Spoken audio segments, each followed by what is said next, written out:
Hello and welcome to How to Get Hired. I'm Bill, the company's expert. Thank you for joining me today.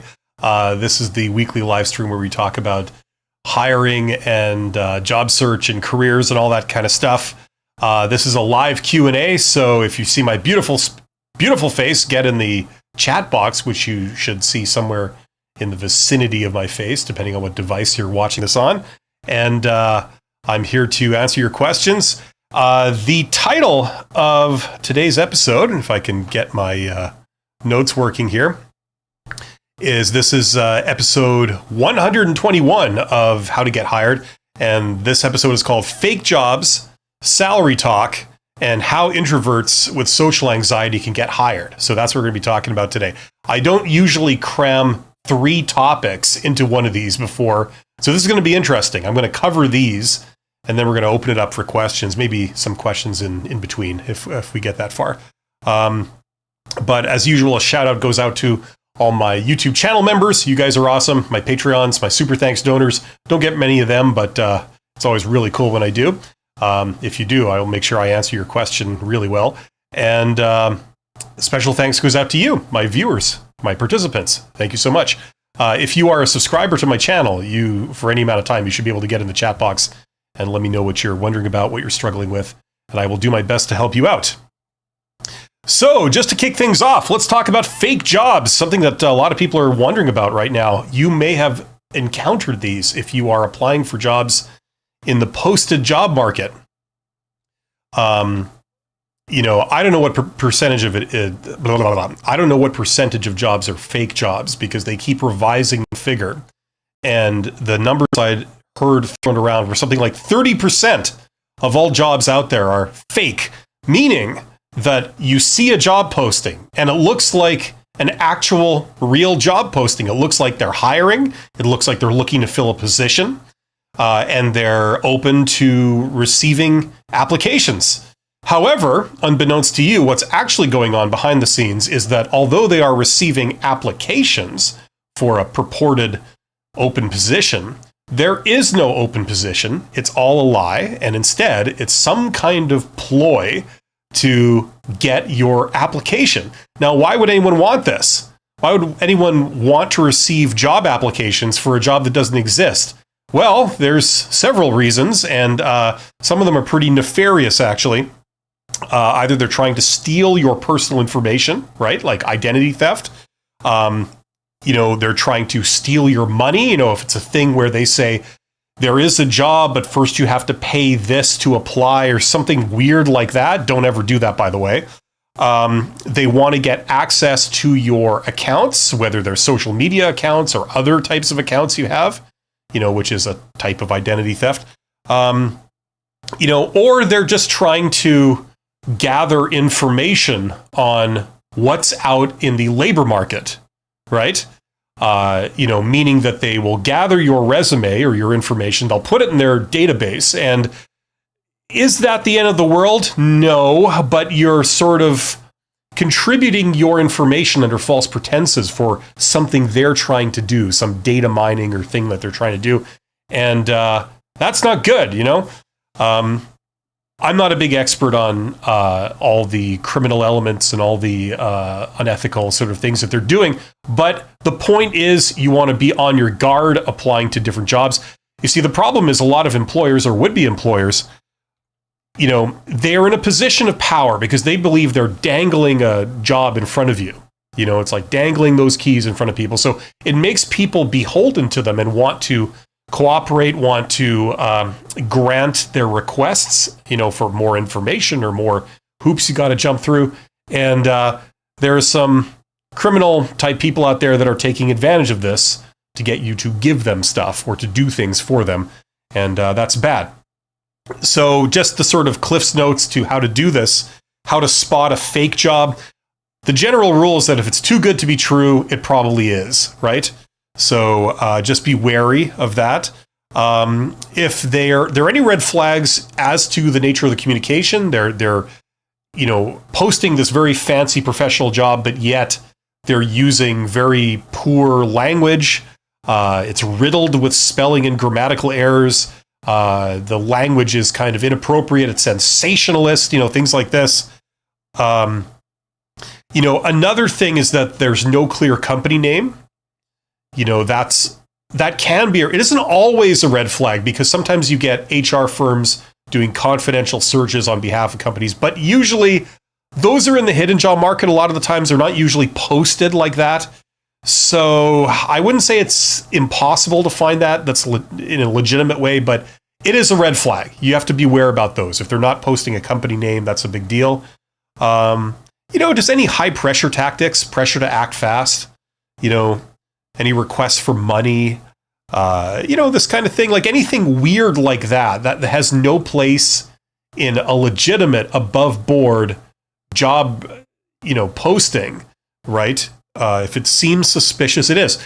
Now, the other thing that some companies are doing that's sort of been exposed in the last few years was companies are doing this, for-profit companies are doing this sometimes because they want it's almost like a branch of their PR department. They want to create the illusion that they're growing, that they're successful, that things are really happening for them. So one of the things they do is they post a lot of jobs that make it look like they're bulking up, they're hiring lots of people because presumably they're successful. They're hiring people in all these different departments that makes it look like they're going places. So it's simply like a PR effort to make the world think that they're doing very well, when in fact they may not be, right? So, sometimes they try and get around this by, how can I put this? By saying to themselves, look, this isn't a fake job post. We are genuinely looking for people, right? Now, we don't have a position right at this moment, but we're always looking. So there's nothing below board about this. It's all legitimate. So the problem is that then when they post a job thinking like that, usually it's a very vague job because they're looking for good people, but they don't have a position that's clearly defined right now that they're hiring for. So as a result, their job posting is very, very vague, very general, and that can tip you off that it's not a real job posting. They're not actually hiring anyone right now. Okay, so that's always a bit of a red flag if they're too vague on what the position is. What are the duties? And then obviously anything that asks for sensitive info, that's a red flag. Don't hopefully, I hate saying this, but hopefully you're not so desperate that when they ask you for inappropriate things they're not entitled to, that you just give it to them. Like they ask you for social security numbers, social insurance numbers, credit card numbers. They want to see all your financial statements, all your financial records. Sometimes employers can request that in a legitimate sense, but that comes later after you've met them, after you've gone down that path a bit, right? So just be aware of that, okay? So just keep in mind that this stuff is real, especially if you're looking in the posted job market. You're going to see fake jobs. They're going to look like a real job, and you're going to be tempted to apply for it. But look for these red flags and don't fall into these traps, okay? Look on the bright side. It takes some of the work away from, the work you have to do if you're applying for all the posted jobs out there. That's what I have to say about that. Just Be Real is here, says, thank you for all your help. You're absolutely welcome, Just Be Real. Thank you for being here. Definitely a big hot topic today. As a reminder, I'm going to say what I always say. Remember, 80% of jobs that are out there are not posted. Okay, so rather than really, really focusing your efforts on the posted job market, I would say learn about the hidden job market. Learn all you can about it. It is to your own advantage. That's where the good jobs are, and that's where the jobs that have much less competition for them are. So the more you can go in that direction, the better it will be for you. But I understand that certainly a lot of young people, a lot of people that are new to this, the default thing to do would be to look at those posted jobs. And that's fine. Nothing wrong with that. Just be aware that it's not the be-all, end-all. Most people who get hired do not get hired by applying to a posted job where they don't know anyone at the company and it's just they're doing it cold. Okay, Now, we are covering multiple things today. Let's move on to the next thing I wanted to talk about. Now, a couple of weeks ago, I did a live stream on salary negotiation, okay? And I covered all the sort of standard points, the things that a lot of people talk about, like, for example, in a job interview, how to answer the question, what are your salary expectations? Okay, I went into all of that. How to answer that question when it's on a job application, like in a website where they make it really tough on you. You have to give a number. You can't skip the question. You can't write any words. How do you answer that? I covered that. When they ask you, what is your current salary? Right to your face, like, what is your current salary? And they put the pressure on. How to handle that, how to answer, okay? The basics of negotiation, okay, how that works. When should you negotiate? I covered all that stuff last week. Now, what I wanted to do today was I wanted to talk more about salary negotiation, but I didn't want to just rehash those same standard points. I wanted to cover all new things that I don't usually talk about, things that a lot of other people don't talk about, that are also aspects to this, okay? For what it's worth, I used to teach this in university. In a business program, I used to do some HR courses, and within HR, I did the compensation course. So it's an entire course on how to pay people, right? And it's incredibly complicated. It starts out very, very simple, but it grows to be incredibly complicated. There's a lot to this because it's a lot of hocus pocus and smoke and mirrors. That's what this stuff is. Every single company or every single organization that you will work at, they have an entirely different method of valuating their employees. Different organizations will value different things about employees. Some places they care more about education. Some places they don't. Some places they care more about experience and seniority. Other places they care more about skills and, what you've actually done.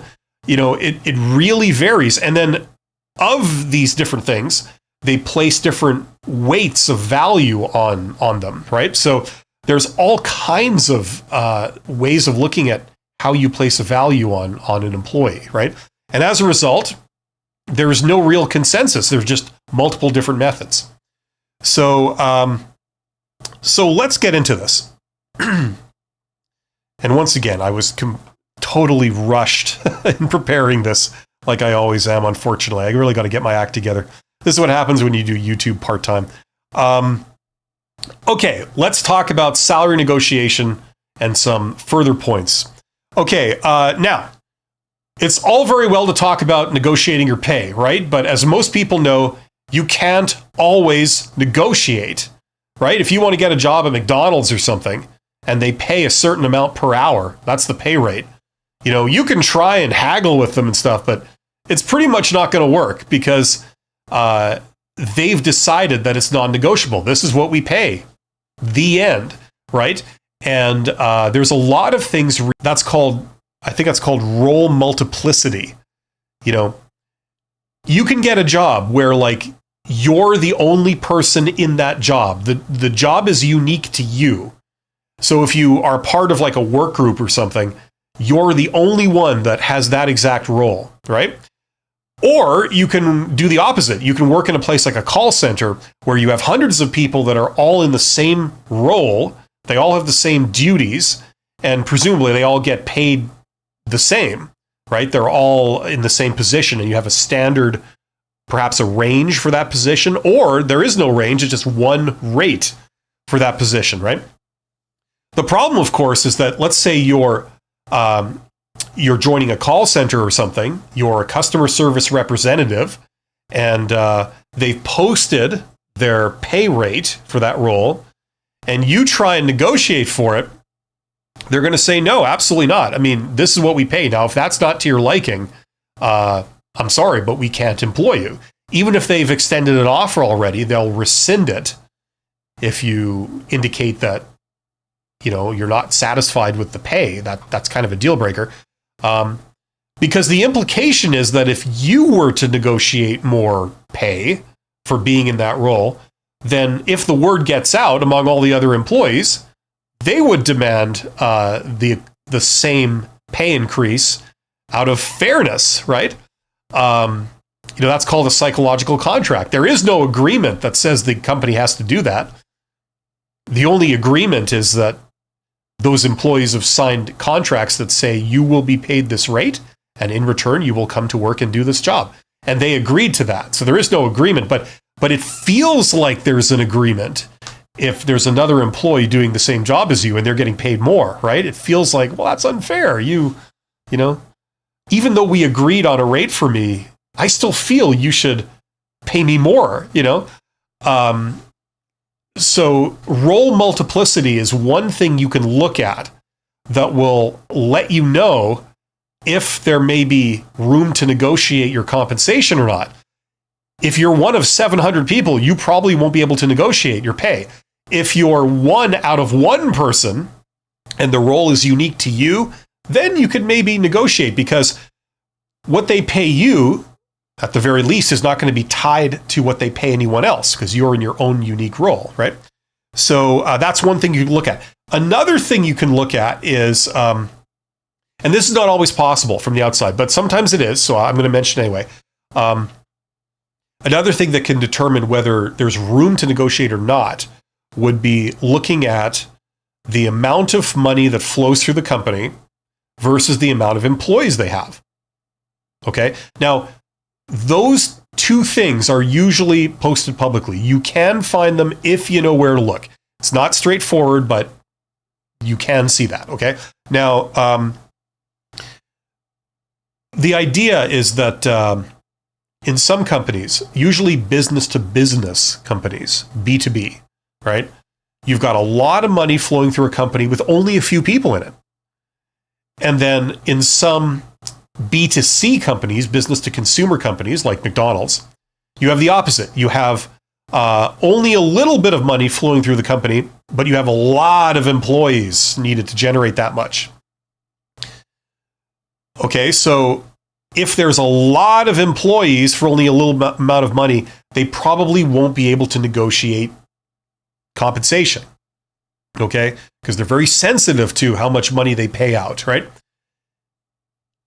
In a company where there's a lot of money flowing through it and only, say, 12 employees. I worked at a company where we had 12 employees that brought in something like $15 million a year, for our branch office. Now, that's like, if you divide, that's like over $1 million per employee, if you want to look at it like that, revenue per employee, right? So what that means is that if one employee who's very valuable goes to the boss and says, I want to renegotiate my salary, or I walk, you need to pay me more, or I'm out of here, right? In that case, usually what happens is the boss will say, okay, fine, whatever, you want this? Okay, you got it. Don't leave. Very, very easy, right? Because they have the money to spare, and there's only a handful of employees, so it doesn't really make that much of a dent, right? If you had 700 call center workers and money's very tight, and you want a pay increase, and that implies that perhaps all the other 699 want more money, then that's bad, because if they all got that pay increase, they wouldn't be profitable anymore or something, potentially, right? Okay, so those are a couple of things you can look at. At least it kind of gives you an idea of whether pay may be negotiable. They may be able to go higher on things or not, right? Short version is you look at how many people in that role, and you can ask them this during a job interview. Are there any other people in this role? And if they say, yeah, there are 700, okay, that tells you something. Another thing is looking at if it's business to business or business to consumer. There's wild exceptions to this, but the very general rule is that B2B, they can negotiate more. B2C, they can negotiate less, very generally speaking. Okay, so that can kind of tell you a bit how the company's positioned. So that's an important point, like knowing if you can negotiate or not. Okay, what's usually good is to make the attempt, but do it in such a way that, you're indicating it's not a deal breaker. If they say no, you can just say, okay, and then just, not a problem. And then you sign your offer, and then there's no issues, right? That would be the ideal case. So that's what I recommend. Okay, another thing that I wanted to cover today, that to do a salary negotiation that I don't usually talk about. are substitutes for compensation, substitutes for a salary increase, right? Now, it's a relatively common thing that an employer, they may really not be able to budge on your salary or your pay rate, okay? So they can't increase your salary being how much money you make in a year, right? Or your pay rate, which is usually the pay you make in an hour, right? An hourly wage. They may not be able to go higher on that, but they can give you other things. For example, they can give you more vacation days. So if you want something, but they're saying they're playing hardball, we can't give you more pay. It's like, okay, well, can you give me this? Can you give me more sick days, more vacation days, right? That's an obvious one. Now, benefits and things, you can discuss that if you get to like a management position, that kind of thing. Usually for most people, they're not going to want to change the benefit package for people. It's not easier for them to do. The whole point is to suggest something that's easy for them to do that doesn't really hurt them very much. Usually benefits don't fall into that role in my experience because it's tough for them to make a custom benefit arrangement for one employee. Okay, but what they can do is they can do things like signing bonuses. If you're not familiar, a signing bonus is when you first sign on to a company. You sign on. You become an employee, right? They say, welcome aboard, right? And what you could say is like, look, when I start, I understand you can't give me a salary increase, so every year I get more money, but can you give me a one-time, like a signing bonus, a one-time payment when I start? So like, here's $2,000 or something, the day I start. That's a signing bonus, right? Now, because it isn't a recurring payment, a lot of times they can say, yes, we can't give you a bump in your salary, but we can give you a signing bonus. And then you get something, but we don't have to bump up our salary. So we're both happy, right? So sometimes you can negotiate a signing bonus. So that's something worth asking about if you get to that point. We talked about sick days and vacation days. There's other things too. There's almost the opposite of a signing bonus is a retention bonus. So that says like, if I stay for X amount of time, okay, I'm still in this role or I'm still with the company, in say 2 years, 5 years, whatever, then I get another bonus. I get another lump sum payment. You give me $5,000 or something, in 2 years. So that's kind of like, that can be good because it shows that like, look, I'm committed to staying. I'm committed to making this work. And if I am staying and it is working, then you paying me a little extra money shouldn't hopefully be that much of a problem, right? I understand you not wanting to take a chance on me, but if it's clear that I'm working out and I'm a good employee, you shouldn't have an issue paying that out. So you can ask for a retention bonus, right? That's another thing. Sometimes people will do that. For professional jobs, you can get these, generally speaking. If you're relocating, you could ask for relocation assistance. You can't bump up my pay, you can't give me more benefits, but you can give me relocation assistance. So if you're requiring relocation for this, then I get something to help me cover the costs of moving across the country or across the world or something like that. So these are all other things you can throw into the mix. If they're really playing hardball on your pay or your salary, these are other things you can ask for that sometimes it's a little bit easier for them to say yes to, and then you still get something. You get a substitute for what you were looking for. Okay? There's other kinds of stuff too. There's bonuses for all other kinds of things.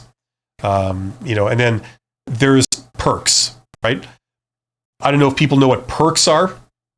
Perks stand for perquisites. They're things that you get. It's not a benefit because a benefit is something they give you, like pay, that's non-cash, right? A benefit is like something they give you in compensation that's non-cash. Okay, that's the definition of a benefit. A perk is something that you get, in theory, to help you do the job. So, for example, they'll give you a big fancy office, or they'll give you a company car, or they'll give you, if you're a tradesperson, they might give you your tools, or they might give you a discount on buying tools. It's your tools, but they'll give you like some kind of assistance. They'll match whatever money you put in to help you buy the best tools. but then you get to keep it. It's yours, right? So it's a perk.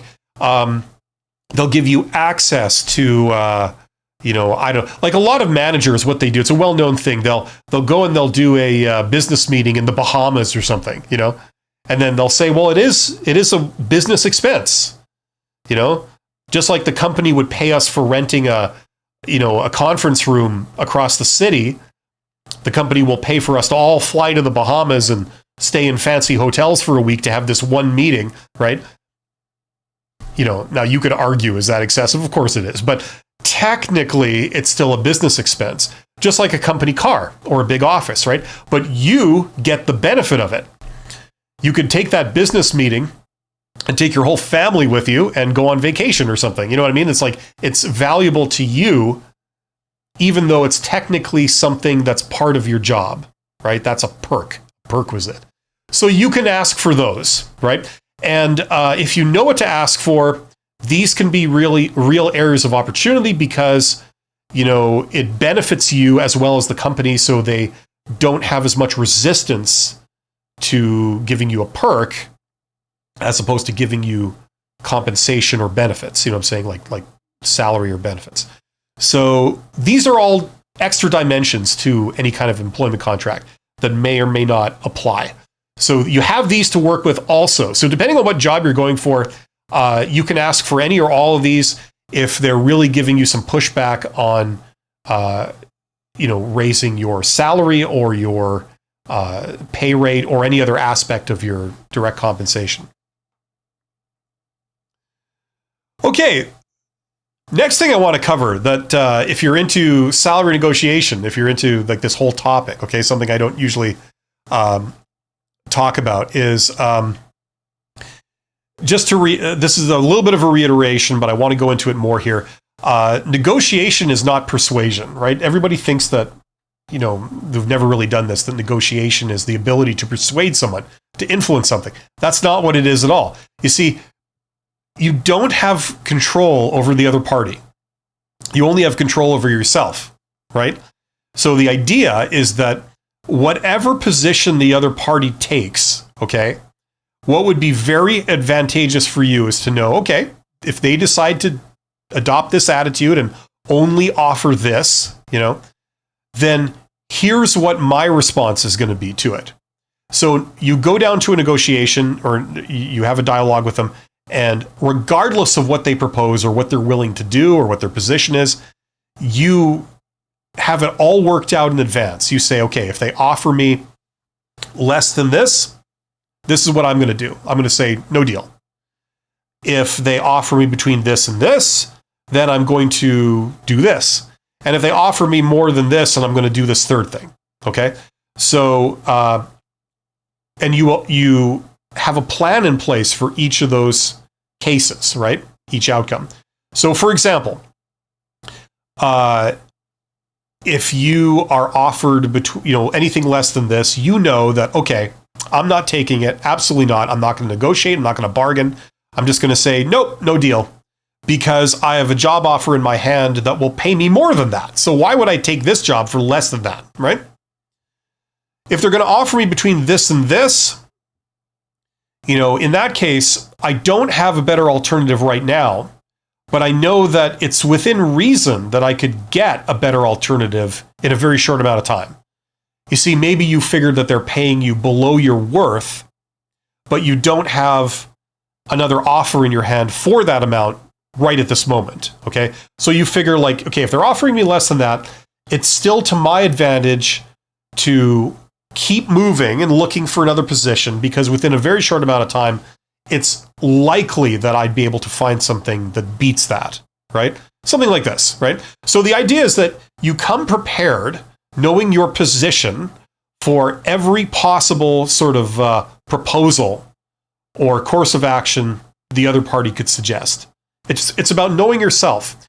And the key thing is about developing viable alternatives to this. So if this doesn't work out and you can't reach a deal, you have a plan B. You have another option, okay?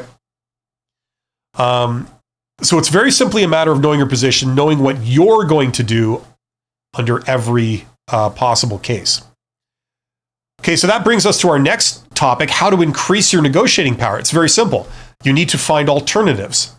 So if you're going to try and negotiate a job offer and you don't have any other viable options, you only have two possible outcomes: unemployment, or you get this job, right? Now, in your case, let's pretend that unemployment is no longer really a practical option.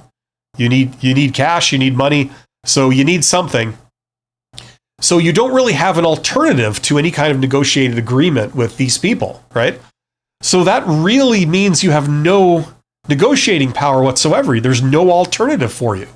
You have to get this job. So therefore, you have no real power to negotiate. The only thing you could do is go in there and bluff. And any bluff that you make, you have to be prepared for it to be called, right? That's the problem. So, the real way to come out on top is to have options, to create options for yourself, right? Now, what does this thinking involve? This thinking involves more than first meets the eye. When you go and look for a job, you may decide, okay, there are certain jobs that are just beneath me. I shouldn't have to do that. I'm not going to even apply for those because that's not what I'm going for, right? Okay. Well, now that we've talked about how negotiation hinges upon having alternatives if things don't work out, maybe it might be worth your while to apply to a couple of these jobs that are maybe beneath you at the moment, just to see. It probably is not going to be something that would work out, but it would be nice to have something in your back pocket, just so you have an alternative, right? The other great thing is, on a personal level, you might not have to care too much about these. And it might be kind of interesting just to go and put yourself forward for this. And you don't think you're ever going to take it, but you're just there to see what's involved, right? Sometimes you can be pleasantly surprised. And it's nice to have something in your back pocket. It helps you get a bit of confidence in things like this, right? Okay. So it's about having alternatives. Now, let's go further. Okay, when can you negotiate? You can't negotiate before you get to the offer stage. It doesn't work like that. If they're still looking at many other candidates and they haven't really been sold on you yet, they haven't decided that they want you, you can't negotiate at that point. You can't just say, I demand this much money. The only thing that's going to result in is them eliminating you. Okay, so don't do that. Recognize that any kind of conversation about compensation before you have a written offer in your hand means you're in that stage. They haven't settled upon you. They haven't decided upon you yet. So therefore, you should not try and negotiate. You should simply try and avoid that whole discussion. Because the moment you say, I need this, you're risking them eliminating you, because there's always going to be somebody cheaper, right? The idea is you want them to realize that they want you. You're the one they want. And once they do that, then you have a little bit of power to push back a little and say, okay, that's great. You want me, but I'm going to need this. And if you're asking for something reasonable, most of the time they'll say, fine. Assuming there's power to negotiate at all, there's some leeway there. They'll just say, sure, whatever. There you go. It's reasonable. That's fair. Just sign the paper and let's start this, right? Okay. You could only negotiate at the offer stage. And if you understood their perspective, you would see why this is the case. Usually in the process, you have a recruiter, most of the time. And then you certainly have a hiring manager who is the one that's really initiated this job. They're the one that says, we need an extra person in this role, right? Now, usually the hiring manager doesn't work in the HR department. Unless you're trying to get hired as a recruiter or something, the hiring manager won't be in the HR department. They'll be in, the marketing department, the operations department, supply chain, administration, finance, accounting, they'll be in some other area, right? So that means that sitting in rounds of job interviews and scrutinizing resumes and defining job descriptions, that's not their core job. This is a nuisance. It's a distraction. They've got their actual work to do, which is in marketing or operations or finance or, accounting or supply chain. Like that's what they have to do. They've got their own job. This is a distraction, right? They want this process finished as quickly and as painlessly as possible so they can just fill the position. They can get on with their real work, right? Now, if they offer you the job and you're kind of, you're on the edge of agreeing, but you're not quite agreeing, you're still like pushing for this and that. A lot of times the hiring manager will just say, you know what, just give this damn person what they want so then we can just get moving. I've wasted too much time on this whole hiring thing. I got my own work to do and we need that person. So can we just get on with it, please? Offer them more money or whatever it is, just get them on board, That's usually, to varying degrees, how the hiring manager feels. They are not happy about delays at the offer stage. They just want to get this thing over with. Okay? The same way you would feel about having to do some kind of task that's a distraction from your main thing that you normally do, right?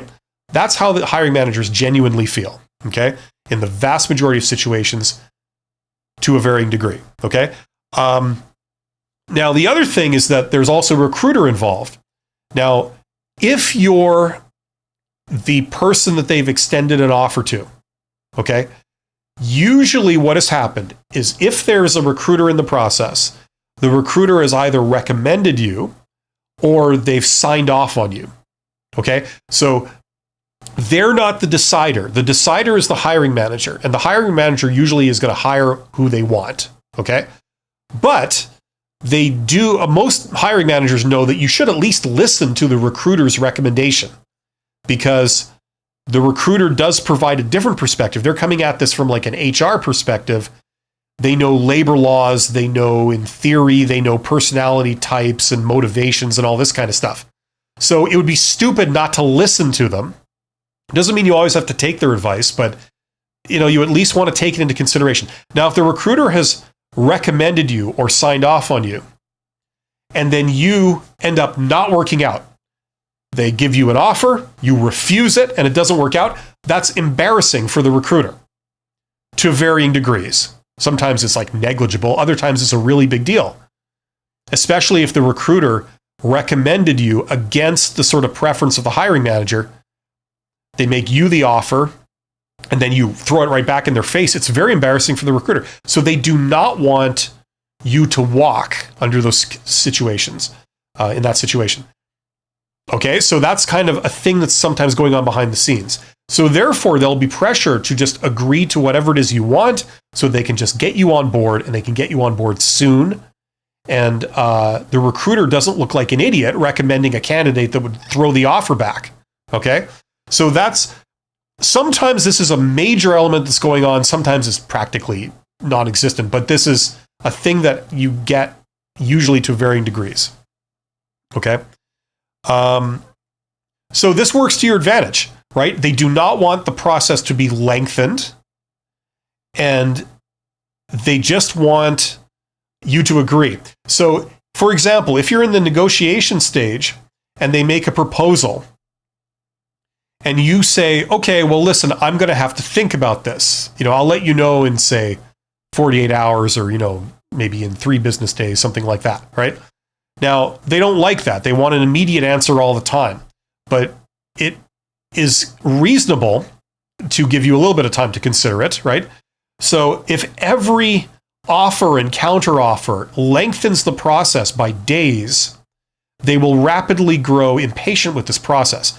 Sometimes that can be bad for you. They might decide this is too much trouble, and they'll just end it and rescind the offer. Or they'll just say, you know what, just fine, whatever. Just, here, yes, you got your thing, right? Just so they can move quickly, right?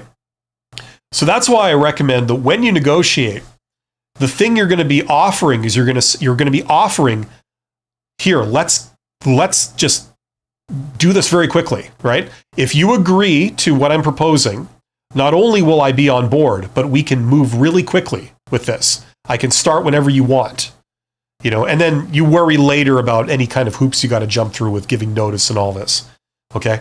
But that, if it helps them to agree to what you're wanting to get, then it's worth it, in my opinion. That's why I recommend that.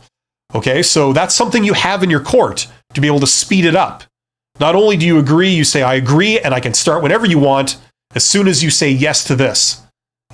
So you're making it a very sweet deal for them. They can get this over with very quickly. Okay, so you have that to bargain with. A lot of people don't realize that. You might not be super time sensitive. They usually are, okay? Now, there's a couple of other things I wanted to go through that if you're into like salary negotiation, this is going to be important to you. People may not realize this, but companies honestly have no idea what you're worth. Absolutely none. You see, even if you employed like a sort of quorum of PhDs to advise on this, they wouldn't be able to agree on the value of an employee. You know what I mean? It's like getting economists in a room. There's all kinds of competing theories, and all of them are incompatible with each other, right? So what wins out? And you get some people that favor this approach versus that approach. They result in wildly different numbers, right? That's the way it is with compensation. Everybody's got their opinion, and there is no one scientific right opinion, right? The example I've used in the past to illustrate this is, you guys are familiar with Apple Computer, right? Okay. You may be familiar with the two co-founders of Apple Computer, Steve Jobs and Steve Wozniak, right? Steve Wozniak was the computer geek that actually invented the technology. Steve Jobs was essentially the salesman and that sold it and got everyone on board with it and got them to believe in it and all this kind of stuff, right? Now, when Apple was founded, the only thing we can say for sure that's a concrete fact is that Steve Jobs, working with Steve Wozniak, created something that's worth a lot. Let's say I know it's worth more, but let's say it's $1 billion a year, okay? So Steve Jobs plus Steve Wozniak equals $1 billion. That's all you can say. Now here's the question. How much is Steve Wozniak worth on his own? No one in the world can tell you that, because it's simply a matter of opinion. All you know is that Steve Wozniak working with Steve Jobs results in $1 billion a year or something of value, right? Now you could have theories about, well, it was mostly Steve Jobs that made that happen. Or you could say, no, it was mostly Steve Wozniak that made that happen, right? Now here's an interesting historical point. Steve Jobs went and founded another company in the 80s called Next Computer. It was a colossal flop. So Steve Jobs on his own equals bankruptcy. Steve Jobs equals zero. Steve Jobs plus Steve Wozniak equals $1 billion a year. Does that mean Steve Wozniak is worth $1 billion a year? No one can say. You see, you can argue whatever perspective you want. There's no facts to settle this that are conclusive, right? So think about your value in a company. Let's say you were an employee in a small work group that generated $50 billion of value last year, $50 million of value for your company last year. Now, was that mainly due to you, or was it mainly due to all the other people and you were just kind of along for the ride? You didn't really contribute anything in the grand scheme. How are we to know? Well, there is no way to know, right? All you know is that you, as part of that team, generated $50 million in a year, something like that. That's all you can say, right? So this is where, the uncertainty begins with how to place value on somebody, right? And it gets even more complicated when you go within an individual and say, well, was this because of their education, or was it because of their experience, or was it because of their personality, right? There's no way to get clear answers. You can argue it any way you want, and that's why we have all kinds of theories on this, right? So who generates the value, and therefore who should get the compensation because they're the reason why the value is generated? It's all smoke and mirrors. That's a tremendous oversimplification, but that's basically the problem with compensation theory. So that's what's really going on here. So there's no absolute thing you can say. There's no absolute thing an employer can say about how much you're worth. So if someone says, well, no, you're only worth this much, I wouldn't recommend saying this, but you could say to their face, that's crap.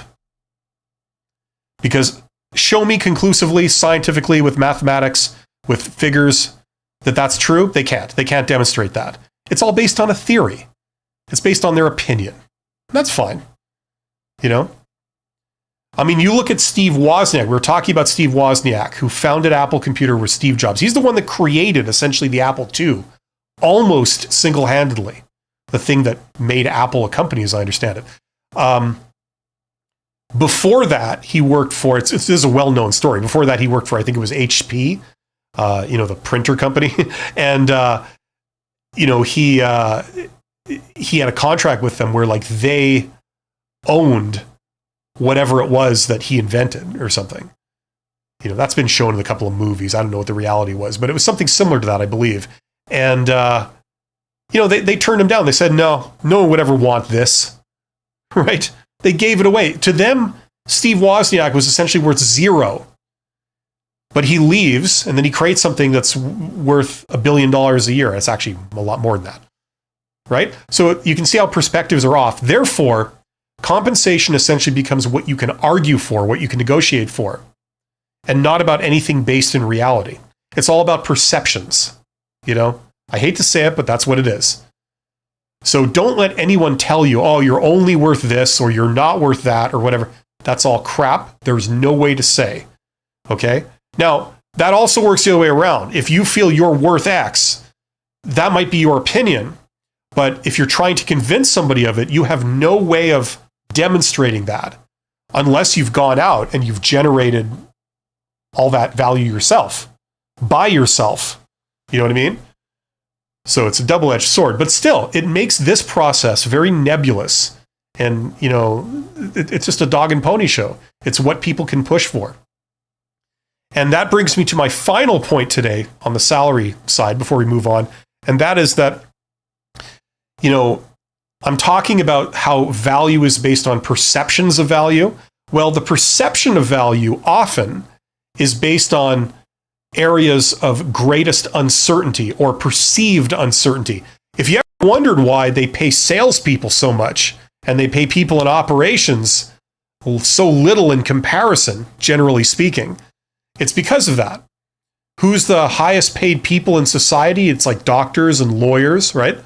Well, coincidentally, those happen to be the areas where the perception is that you need the absolute best doctor you can to save your life, or you need the absolute best lawyer you could possibly get, to help you win in court, right?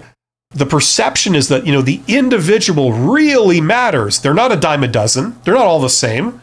There's a huge difference between which individual you get, right? So sales is like that, right? The perception is that, this salesman would be really good. That salesman would be no good. A lot of that is actually crap too. If you think about it, in operations, are all operations people the same? Of course not. You still get that huge variation in effectiveness, but the perception isn't of that, right? So that's why, the perception of uncertainty really drives a lot of perceived value, right? So that's why you go to a job interview, you say but here's what I can do. You might think this job is just a clock punching job. Here's what I can do. I can add this value. I can go and in addition to doing the work, I can talk to the customer. I can upsell them. They'll listen to me because I'm a technical authority. They would rather talk to me than a salesperson who doesn't know anything about the technical side. I can open up a lot of repeat business for you. I can do this. I can create efficiencies, blah, blah, this kind of thing. And it's like, the perception now is that, you can add a lot of value. And then therefore, in our eyes, your value goes up, right? So that's a real thing. When there's leeway to negotiate, all this stuff does matter. So there you go. So I wanted to cover these points. These are points I don't usually talk about when we talk about salary negotiation, but they're all kind of part and parcel of this. So hopefully that makes sense. Now, a lot of people have been very patient with their questions. Normally, I'm taking questions immediately. I'm sorry I had a lag there. Let's get to you guys. Okay, so as I said before, Just Be Real is here. Thank you for being here. You're awesome. SG says, I use your interview tips to get the current role that I'm in now. Thank you. You're welcome, SG. That's great to hear. NC Worker says, good afternoon, everyone. Good afternoon, NC Worker. Trap says, should I read The Art of the Deal? That's up to you. That's on you. Silver Evan says, what should I say then when they ask me expected salary during interviews? Yeah, I covered that last time. The very, very simple answer is if it's during an interview, before you've gotten a job offer, you want to avoid the question. So saying something like, well, it's really too early for me to get into that. I'd have to know a lot more about this position before I could give you an accurate answer, right? If they push you, you say things like, well, listen, this is an official position. It was posted officially and it was approved by the company through official channels. Therefore, the salary range must also have been approved by the company through official channels. Can I ask what it is? Right? And then if they tell you, you say, well, that range, like between there and there, that works fine with me. Right? What they'll probably do is they'll say, we don't know. We're hiring for this job, this official job, but we don't know what it pays. Yeah, it's like, BS. I call BS on that. And then the third thing is if they really press you, you simply give a wide range to get them off your back. Really low to really high. The low number and the high number are not ridiculous. They're still within reason, but they're a stretch, okay?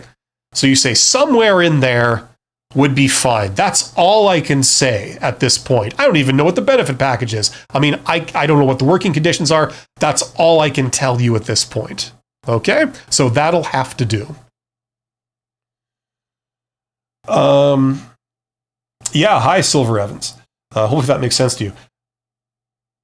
Ike says, hi, Bill. Greetings from Germany. Well, greetings from Canada. Love the show. I'm 38 years old, auto industry expert, sales marketing, CRM, with 11 years of the German OEM. Okay, great. I'm curious, how do you see the auto market in Canada? What skills are key there? Thanks. I don't know, because I don't work in the auto industry, so I don't want to talk about it because, I wouldn't have anything of value to say there specifically.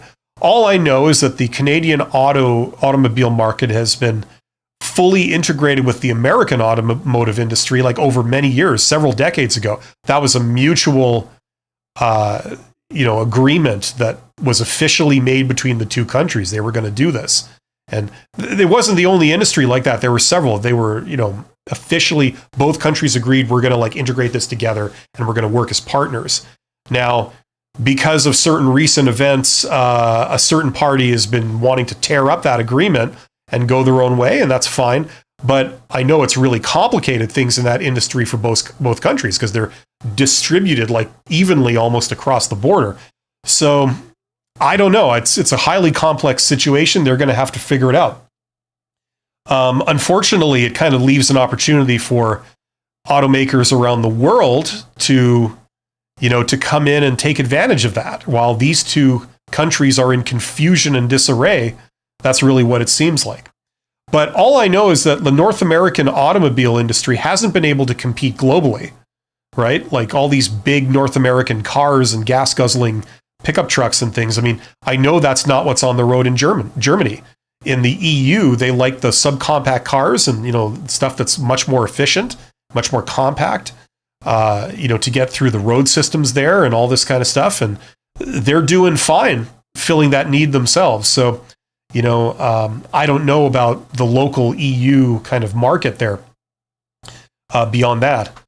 But I don't see any major disruptions or changes for what that's worth. That's just my personal opinion for someone who's not on the inside of that industry.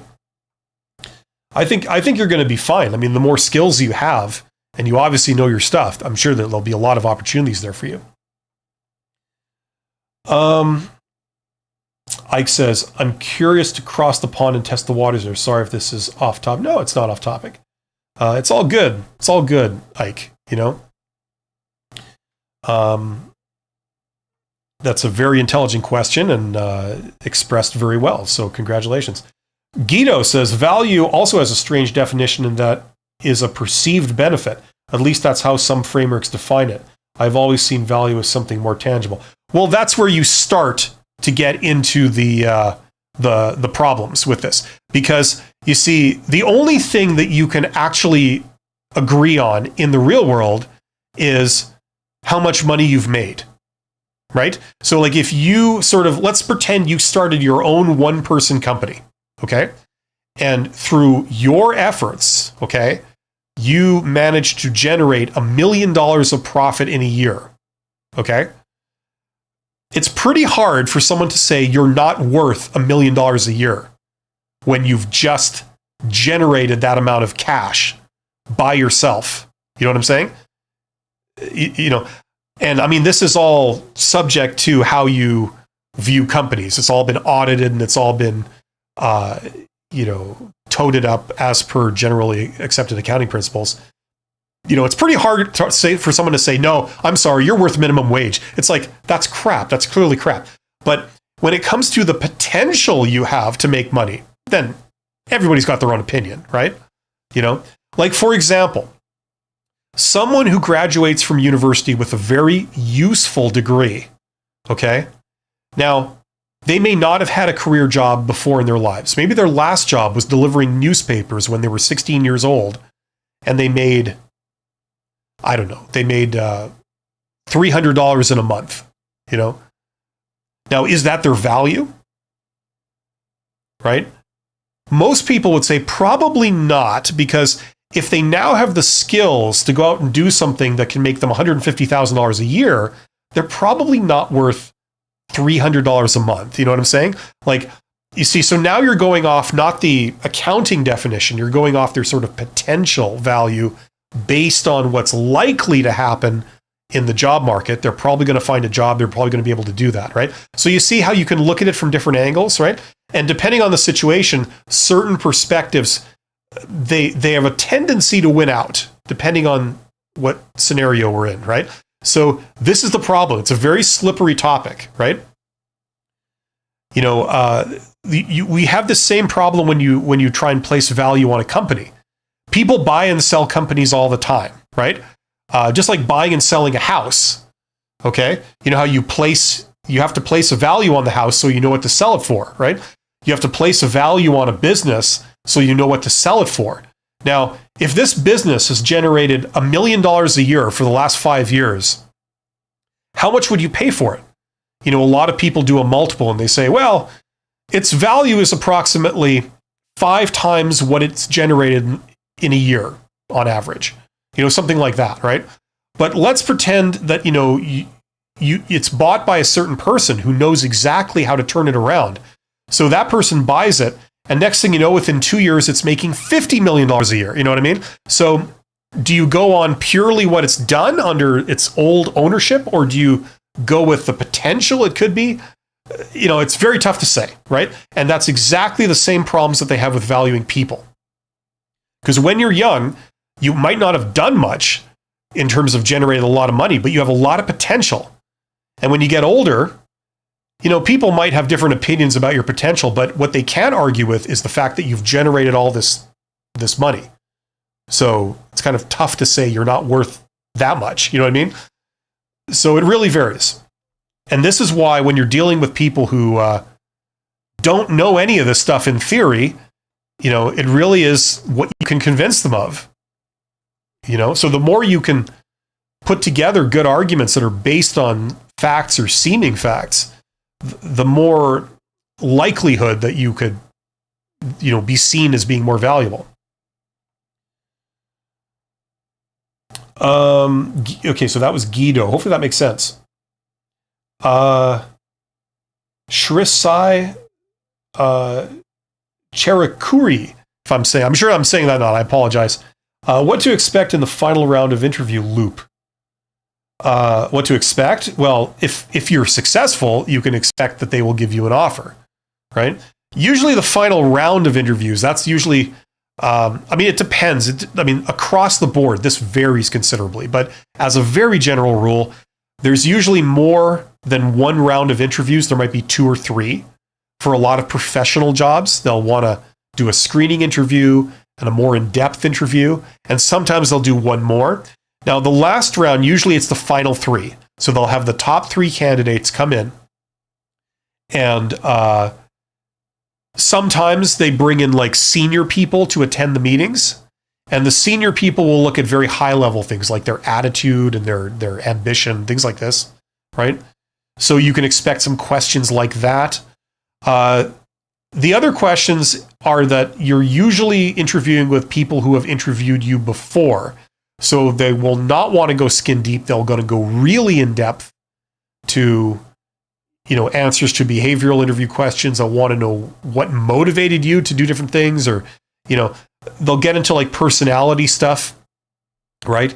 There's really no one single template. I mean, it really varies. They'll just want to take a very good look at you and also a high level look at you. And that's usually how final round interviews go.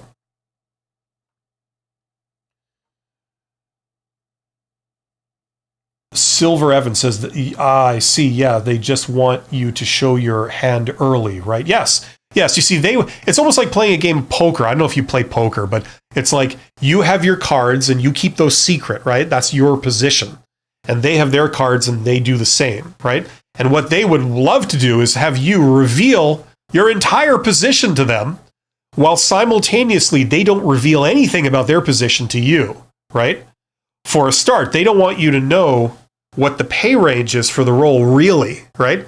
Even if they've posted it publicly, there's no guarantee that that's the real pay range, right? Unbeknownst to you, the boss was prepared to authorize that they pay even more than the official range just to get a really good candidate, right? We often see that. It's not that the official range is wrong. It's just that it's a subset of like the real range, maybe the real range extends higher, or sometimes it even goes like that, So, you know what I mean? Like, you don't really know how much they were prepared to go. So imagine like, you're a car salesman, and every customer that walked into the store to buy a car, if you could read their mind and you knew exactly the upper limit of what they were prepared to pay to get a certain car, then your job would be easy, right? If you knew they were prepared to pay $50,000 or something to get that car, you would say, okay, well, the price is $49,900. No, I'm sorry, no, I can't go any lower. That's it's not my fault. My boss told me, right? So you get them for the highest they would possibly pay, right? Imagine if an employer knew how low you were prepared to go, what you would accept this job for. Then they would offer you that, and they wouldn't budge because they know you could do it, right? And they'd get you for the minimum amount of money, right? And then on top of that, they would tell you a bunch of BS, some nice sounding lies that make you feel like, oh, you should be happy in this role. They might tell you things like, oh, we have a lot of people wanting to work here. There's a lot of demand for this job at this pay rate. And, the fact that you work here shows that you're like, better than like everybody else in your, of your type of qualification, and all this kind of stuff. And they'll tell you like, oh, we paid you basically at the top of the range. So you feel like, wow, I got a really good deal here, even when you didn't, So they get you for the minimum amount of money you could possibly accept, and then they make you feel like you're lucky to get this, and you should be very happy and proud to be working here for this amount of money, right? So it's like they would love to be able to read your mind and know your position, right? And then implant things, which is what they try and do anyway, And they do it because it works, because a lot of employees, or certainly a lot of young people, they're green, they're inexperienced. You tell them that this is how it's always done, and they believe you. You tell them that like this is reasonable amount of compensation for this role, they believe you. This is the problem. Now, where does that flip over into being classified as being exploited? I'll let you be the judge on that. Silver Evans says, because I'm struggling from getting past the interview process, but I appreciate the help. Yeah, the basic approach, Silver Evans, I'm sorry to hear that, but the basic approach is you want them to think that you'll just be happy with this job. You're not going to push them. You're not going to, play hardball about pay at all. You want them to think you're kind of green and you'll go along with anything they propose, right? You want them to believe that right up until the point where they give you an offer, right? And they've decided, okay, we've given an offer to the right person. This process is practically over. It's in the bag. We found our person and we can move on to doing other work now, right? And then you turn around and you say, okay, well, I'm going to need X, And at that point, they're like, oh, okay. Because there's a little bit of pain right at the end, they'll just go like, okay, whatever, just pay them more money, right? So that's the way you want to do it. You want to make it, as you go through the process, the last thing you want to do is throw up red flags and roadblocks about you pushing back for compensation, all this kind of stuff. You don't want them to get that impression at all. As far as they're concerned, you're just very agreeable, very easygoing. You're happy to play ball. You're not even really that aware of how much the role should pay and all. You're just happy to be there, right? That's the image you should create, okay, as you go through the process. And then at the end, once they've decided on you and now it's painful to have to reject you and go with someone else, that's when you can maybe get more of your own. Guido says, I guess it's also why the stock market is so unpredictable. If you could calculate an accurate value function of a company at a given time, you would probably be able to predict future. Yeah, you see, the all those markets, the financial markets, like stock markets, bond markets, commodities, futures, they're all based on the idea that no one can hack it. Nobody can predict it. Because it would be like playing a game of gambling that is rigged, right? Once someone can can win every time on every bet, people would stop playing, right? There would be no uncertainty, right? The whole reason you have a market in the first place is that there is uncertainty, It could go up or it could go down. Some people will bet it goes down, other people bets it goes up. That's what fuels it. The moment it's all of a sudden predictable and one person has hacked it, everybody else stops playing, So although we get better and better at sort of placing value and trying to predict things, we'll never get there by definition to be able to make it fully deterministic. Ike says, thanks. Do you have a sense of how open Canadian companies are to hiring internationally? Are there any in-demand skills they took abroad, maybe data science? Look, I'm not really an expert on that stuff. All I know is that they're pretty damn open. I mean, I was in charge of that stuff for one of the previous companies I worked for. And one of my challenges was we were hiring people from all over the world, from Asia, from Africa, people that had skills. And part of one of my problems was trying to verify somebody's credentials. If they had a certain, let's say you're hiring a tradesperson and they're a welder or a pipe fitter or something, and they have a welding certificate from the Sudan or Tanzania or Zambia or, it's is this the equivalent of the Canadian how do we know? There's no way to verify that really or conveniently. So what we would do is we would give them a chance. So you'd hire them for less money because you don't know if they're actually any good or not.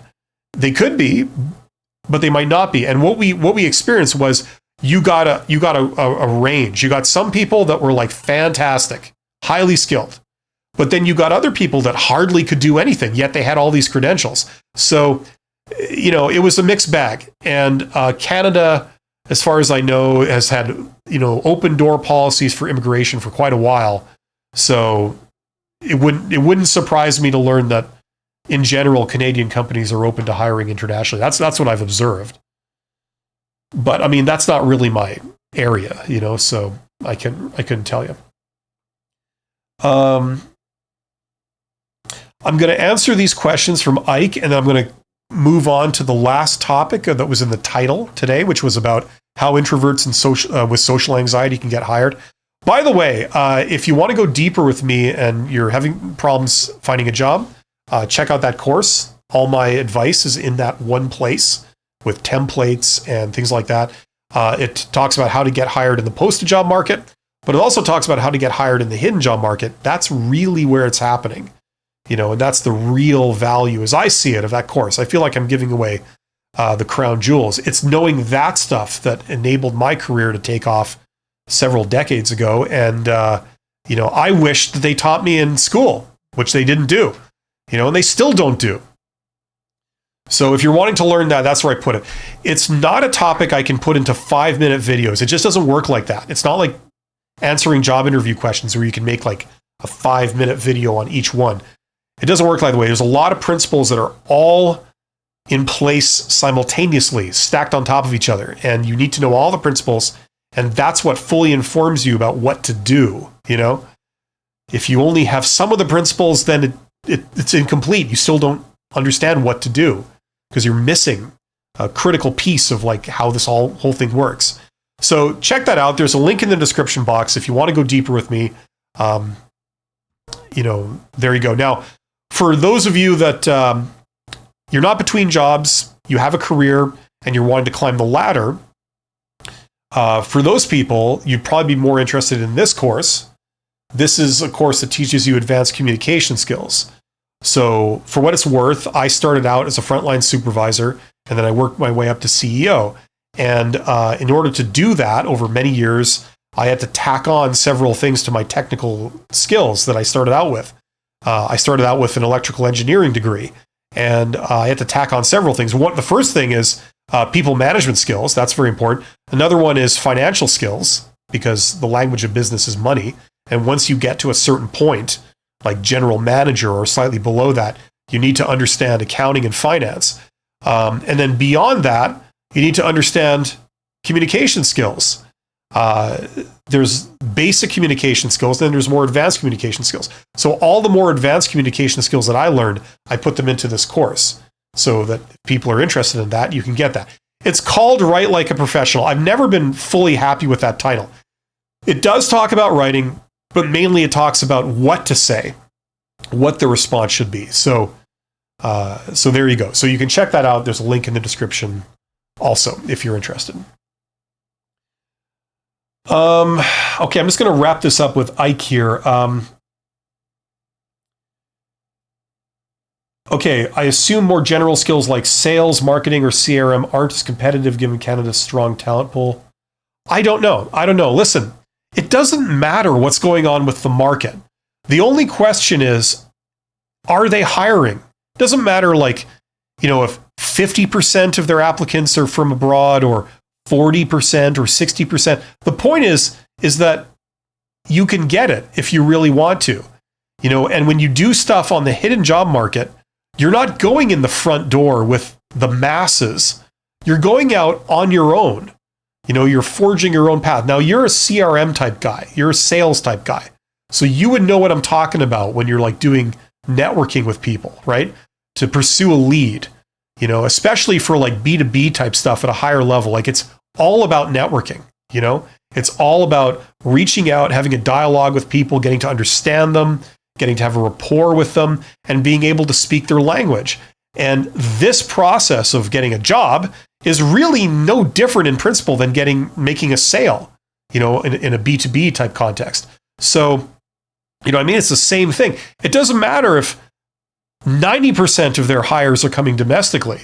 You can still get in if you can play this game and you can engage in this type of activity. You're not, applying for posted jobs. At least I would recommend that should not be the focus. You're going to be doing something in the hidden job market. You're going to be talking to individuals.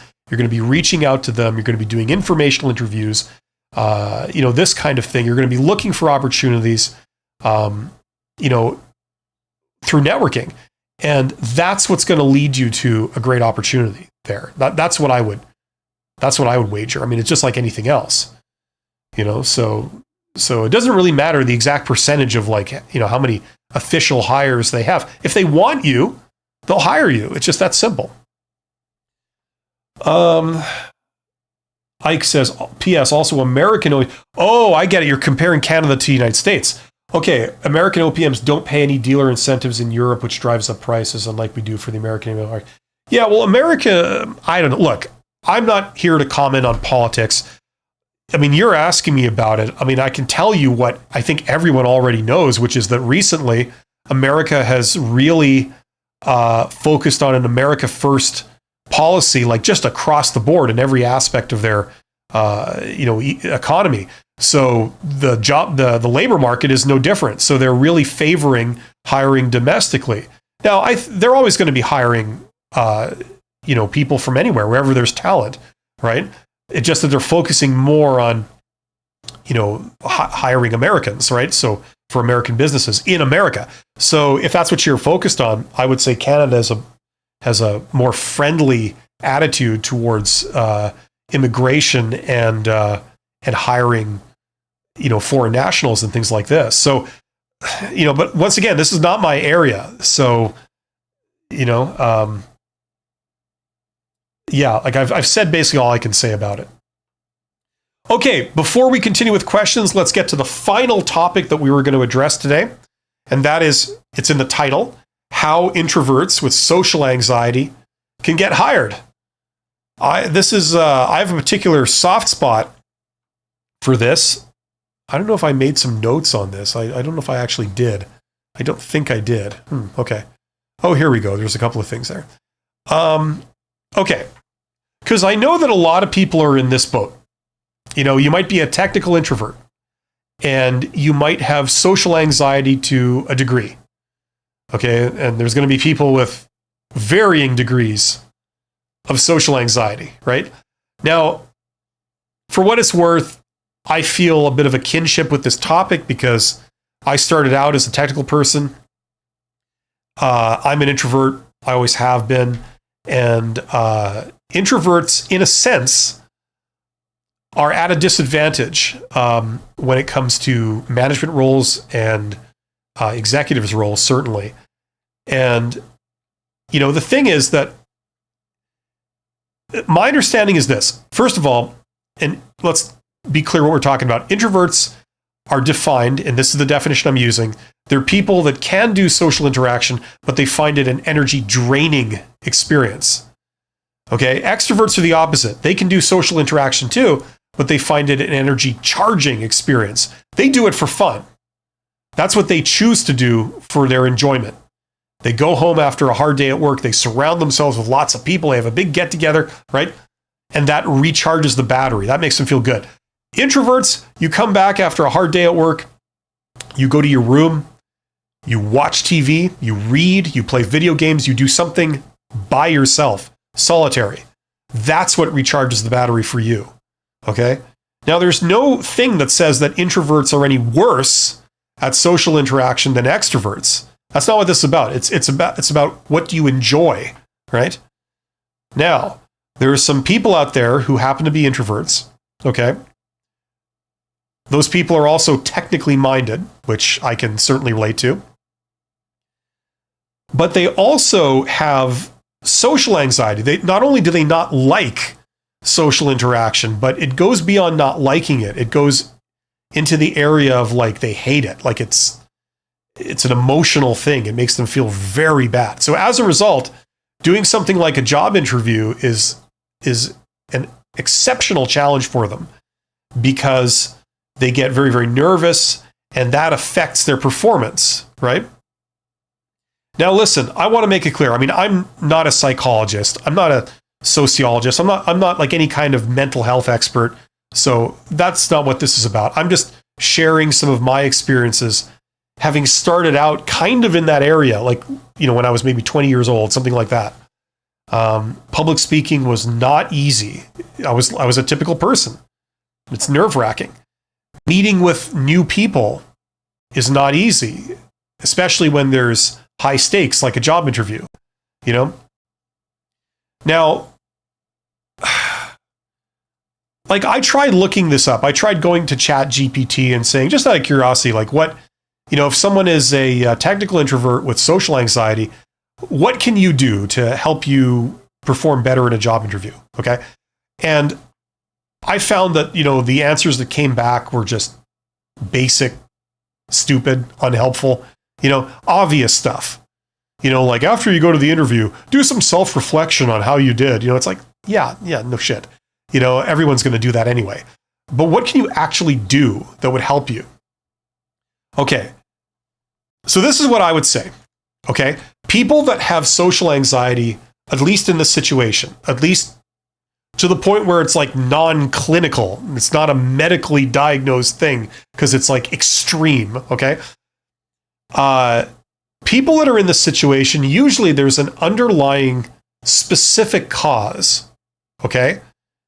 And the first thing I believe everyone should do, or I would advise people to try and do, is try and figure out what's the underlying cause of the social anxiety.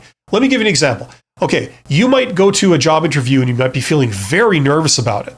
And you might be feeling like, the idea of like having to answer questions posed to you by some stranger that's in some kind of position of power, that's dangling a job in front of you. And if you get this wrong, you don't get the job. You might feel very nervous about that. Now, why is that? One reason might be that you're just unprepared.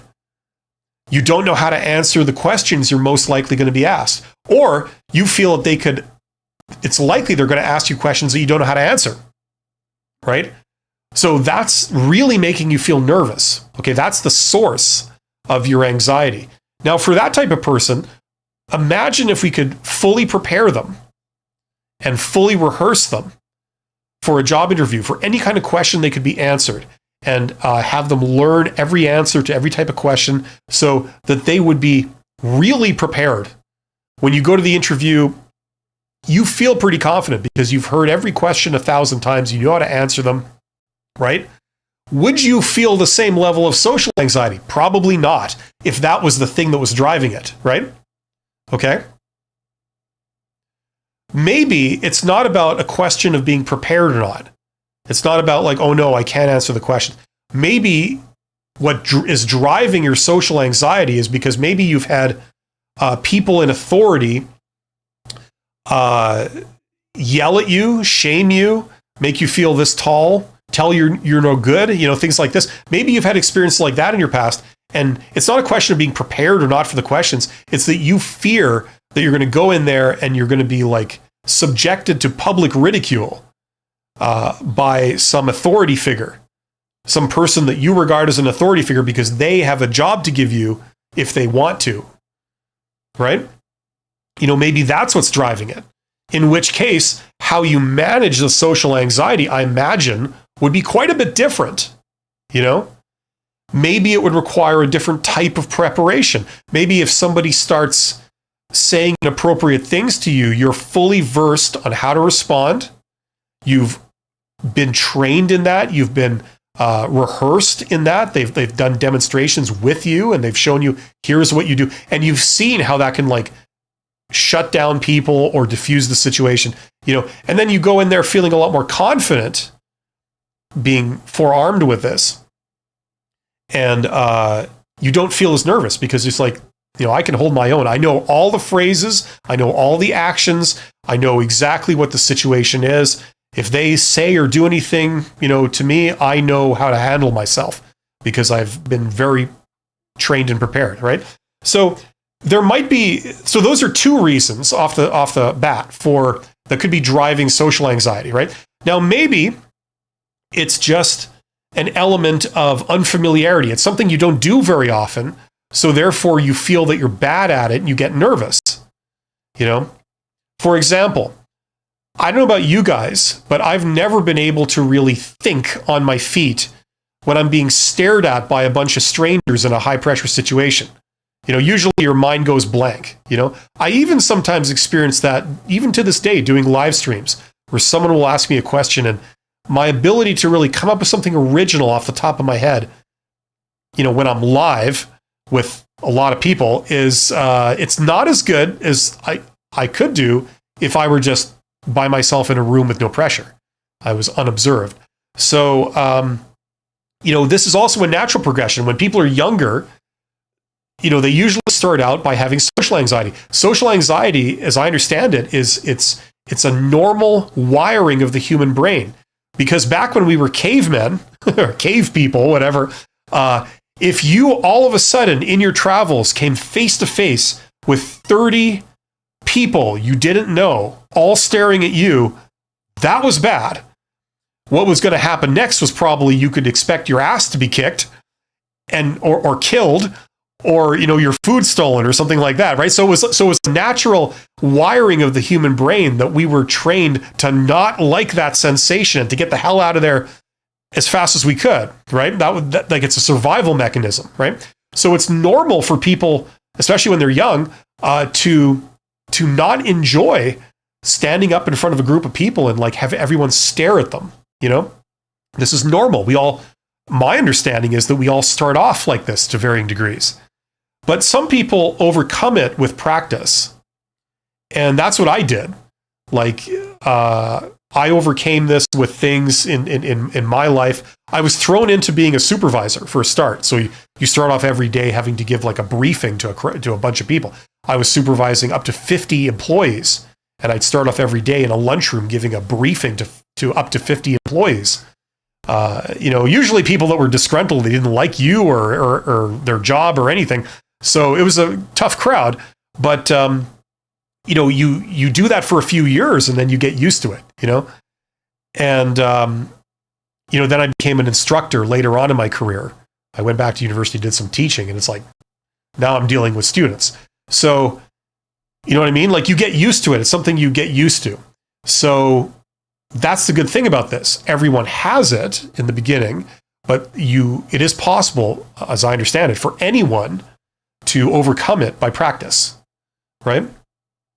So if that's what's going on, if that's what's driving your social anxiety, just that natural hardwired response, and it's not a specific fear, it's just a biological response that you haven't tried to desensitize yourself to.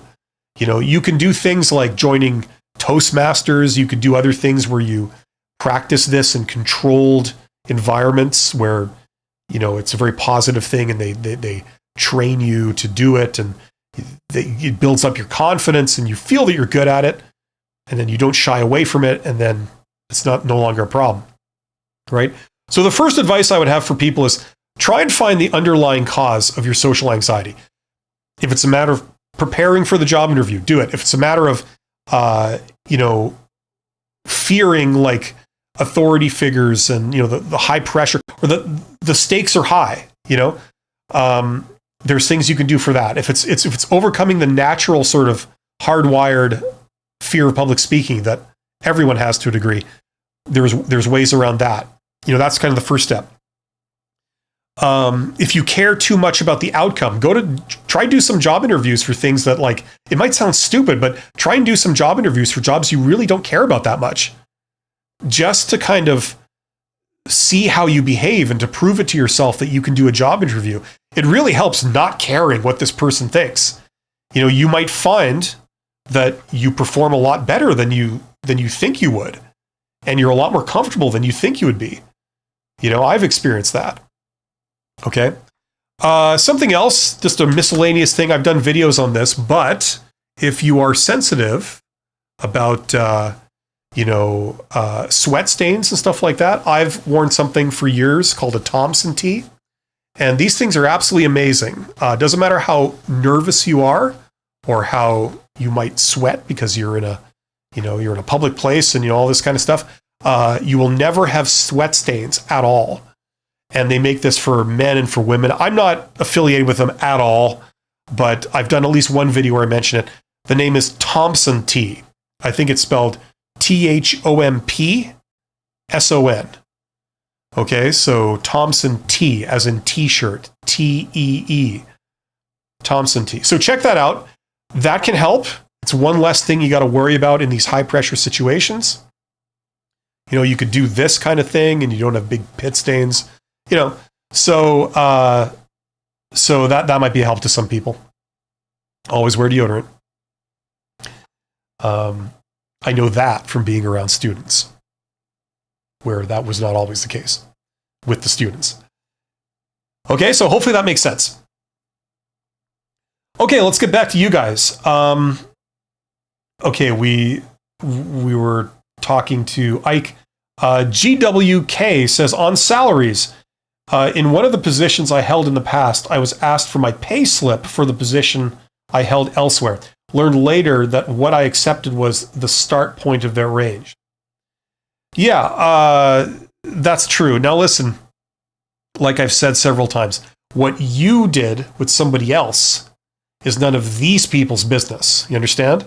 So they can demand whatever they want. They can demand that you write down your credit card number, you know what I'm saying, and your bank account numbers and your PIN code.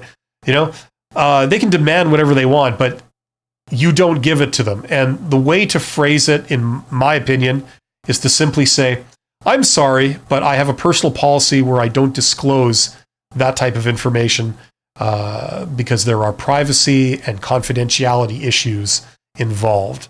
I'm sure you understand. You know, now people then say, well, what if they ask me again? You know, they say, well, yeah, we understand all that, but we still need you to tell us. And you say, okay, well, listen, like I explained, and then you give the same answer again. You say, like I explained, I have a personal policy of not disclosing that information because of the privacy and confidentiality issues involved with it. You know, and just like you guys have policies like that, I'm sure, so do I. I'm sure you understand. Right? And you've got a big, unlike me, you've got a big smile on your face as you say it, right?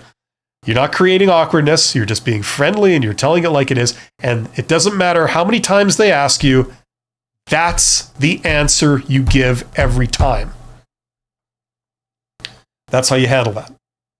They're going to ask you sometimes for all kinds of things that they're not entitled to. And it's always bad for you, right? So having a sort of professional answer that just shuts them down is a good thing. Silver Evans says, all right, I see. So in a sense, I'm being too upfront and honest. I wouldn't say you're being too honest. I mean, people try and reduce what I say to, like, you know, honesty or lies. It's like, no, it doesn't work like that. You know, it's not a deposition. You're not in front of a judge. You know, you're not required to give full and complete information about every single thing in your life. You know what I mean? Despite what it might feel like to you, that's not what's going on here. Okay, they can ask whatever questions they want under the sun. They have the right to do that. Sometimes the law limits what they can ask, but, you know, sometimes they don't care about the law and they ask you anyway, right? Whoops. I momentarily forgot that was illegal to ask that. Whoops. Oh, but look, I got an answer to it. Well, it worked out great for me, right? You are perfectly within your rights to not answer, you know? You know what I mean? And it is possible to not answer, but not like just create such awkwardness that it kills the entire process for you. You know? It's just a matter of skill. You're professional, you're friendly, you know, you explain it very reasonably, and you stick to your answer. A common tactic is that they'll listen very politely, and then they'll ask you the same question again. And then usually people crack on the second time. They think, oh, I can't say the same thing I've just said. Surely not, right? That must mean I have to tell them, right? Wrong. Wrong. You know, if they ask you the same stupid, inappropriate question again, you give the same professional, friendly answer a second time, you know, almost using the exact same words. Right? They're not entitled to that. And they know it. They know they're not entitled to it. They're trying to pull a fast one on you. Okay, so it's not a question of being honest or lying. That's not what this is about. It's about selectively being honest, you know? Right? And you might think, well, that sounds silly. You shouldn't have to do that. Yeah, you shouldn't if you're dealing with reasonable people. But when they start off by saying, what's the worst thing you've ever done? You know? What's the most dishonest thing you've ever done in your career? And what is your greatest weakness on the job? Why wouldn't we hire you for this? If I asked your previous boss what they didn't like about you, what would they say? You see, when they start off with questions like these are traps. They're trying to entrap you, right? And whatever you say, that's going to be what they're going to use to not hire you, right? It's very clear. It's very obvious what's going on, right? So that's why you have to adopt a defensive kind of stance to those types of questions. Because if you are the type of person that says, oh, we're all friends here, right? You know? So I should be completely open and honest with you. Well, here's the deal. What I don't want you to know is that I've got a rotten temper and I'm an alcoholic, and I'm really into certain illegal activities that I probably shouldn't disclose. But that's just between us friends, right? Trust me, I'm a good employee, right? I mean, like, what do great, you were honest. Congratulations. You should be proud. And, you will, for your big reward, you will be eliminated on the spot. That's the problem. They're not behaving like friends. You've got to be very selective about what you say. You don't lie outright. I've never advocated that people lie outright. If the answer is yes, I don't ever suggest people say no. But what I'm saying is that you need to answer diplomatically. You need to wriggle out of these stupid, transparent traps that they always ask people. This is what modern recruitment and selection has gotten to. At least in the past, they sort of disguised it a little bit behind a veil of decency. Now we're sort of shedding that,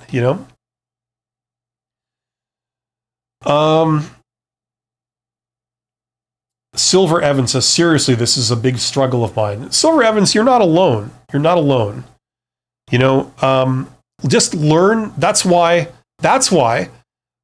answering or passing a job interview, answering the questions, is a skill. That's why, if every job interview question, the answer was simply to just openly and honestly just give the legitimate, real, full and complete answer, there wouldn't be any skill involved, It's when they ask hostile questions like that, where it's like a damned if you do or you damned if you don't type situation. Like the salary question is another one of those, right? How much money do you need? Right? Now, whatever you say, it's bad for you. If you give a number, okay? Maybe the number's too high and then they just eliminate you. Or maybe the number is kind of low, in which case that's what they offer you. You know what I mean? So you could have made $20,000 more in that job if you had answered that question with a different number, But because you said a low number, they pegged you to that, right? They say, okay, that's your value. You're willing to work for this much money, therefore you're worth this much money, right? Maybe the reality is you're worth twice as much. So it's those types of situations where, if you just fall right into it, you lose. So that's why there's a little bit of skill involved. So what I'd recommend for you is just to go and learn a lot of the standard answers, or at least the answers that, a lot of people recommend, that doesn't play right into the hand of the recruiter. Don't listen to advisors who advise you to fall right into the hands of the recruiter. They say what's the best answer to the question, what's your weakness? And they say, well, just be honest. Tell them your weakness, and, all will be fine. It's like wrong, But don't take my word. If you don't believe me, that's okay. Try it. I wholeheartedly encourage you, try it. Go out, give the honest answer, and then see what happens. Does that benefit you? Usually what we see is that the person who's honest and says, well, this is my real weakness, they go, oh, okay, well, thank you very much. And that's why they eliminate you, because the next person did not give a weakness. So you can't eliminate them because of something they said, but they can eliminate you. And the job posting is only for one position. They have to choose one person.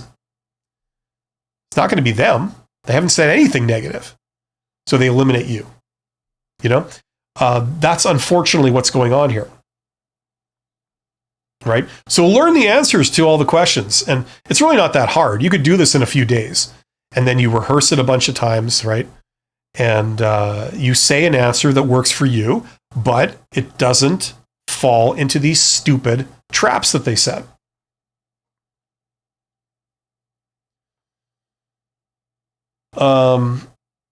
Silver Evans, is there anything someone with clinically diagnosed anxiety and depression, that could be some of the reasons of mine?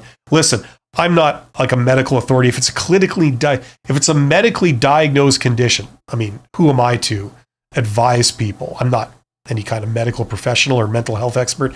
I'm just sharing some of the things I've learned about myself that have helped me with, when I was in my early 20s, with social anxiety and being a technical introvert. So I can't say. You might want to talk to a medical professional if you've got a medically diagnosed condition. Guido says, discussions are super easy for me as an introvert and no one would know. But I'm not super outgoing, but if everyone expects you to talk, the sweat starts dripping. Yeah, that's where you would need something like a Thompson tee, right? So even when you're sweating, you still, you can do like this. You can go, yeah, like that.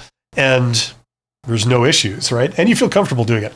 And you should do that. At every meeting you go to, just, do some windmill high fives and chest bumps, that kind of stuff. That's a real job interview right there.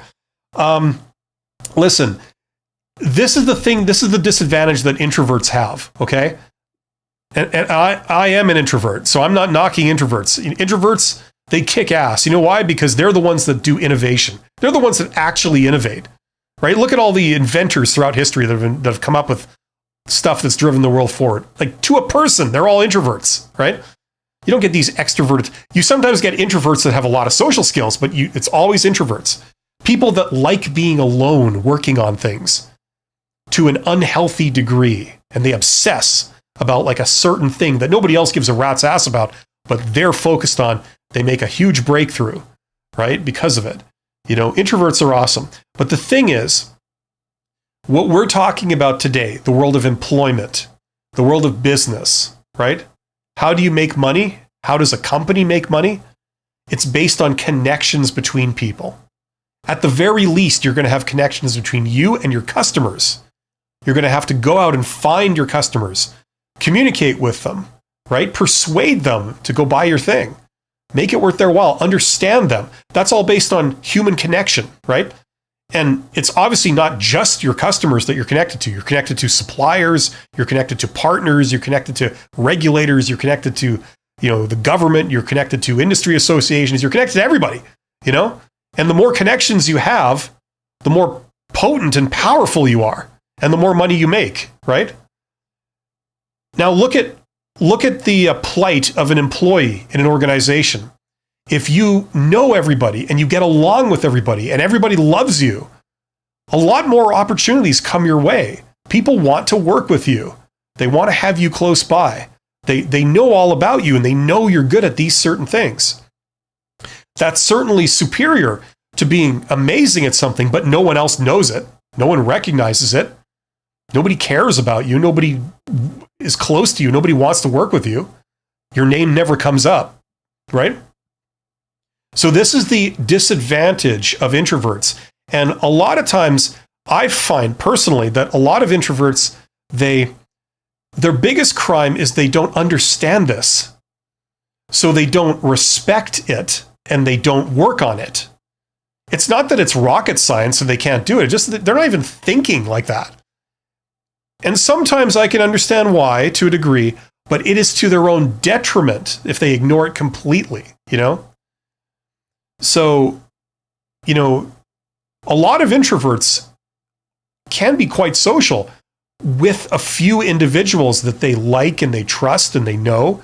You don't have any problem talking to your best friend about some technical thing that you're both into.